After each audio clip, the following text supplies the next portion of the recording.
Na mpenzi mtazamaji, ikiwa leo ni tarehe 12 mwezi wa 7 mwaka wa 2026, kama unaweza kuona ibada tayari imekamilika, ambayo ibada ya leo ilikuwa ni prayer ama kuombea taifa letu la Kenya. So ibada kama unaweza kuona imeshakamilika, nitakuwa na mahojiano na mama mmoja, nitakuwa tunaendelea. So mama, karibu sana.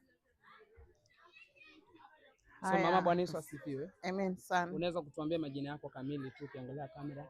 Kwa majina naitwa Pauline Kageni Wamalo.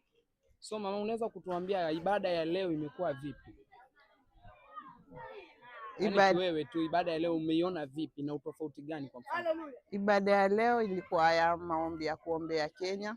Imekuwa ya kupendeza, imekuwa ya baraka kwetu.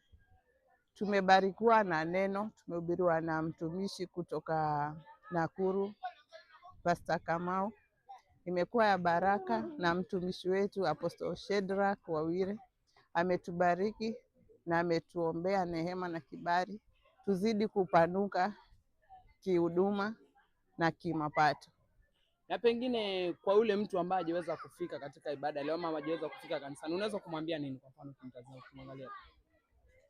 Kwa washirika wetu ambao hawajaweza kufika siku ya leo, tunawaambia mmepitwa na baraka, mmepitwa na hii maombi, cause tulikuwa tuwaombea Kenya yetu, isipokuwa tumewaombea pia.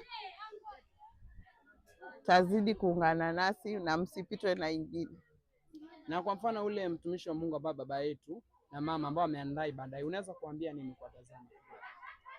Kwa Apostle Shedrack Wawire na mama Monica Mshai, na waombea baraka na Mungu awazidishie na awape tamanio la mioyo yenu. Amen. Asante sana.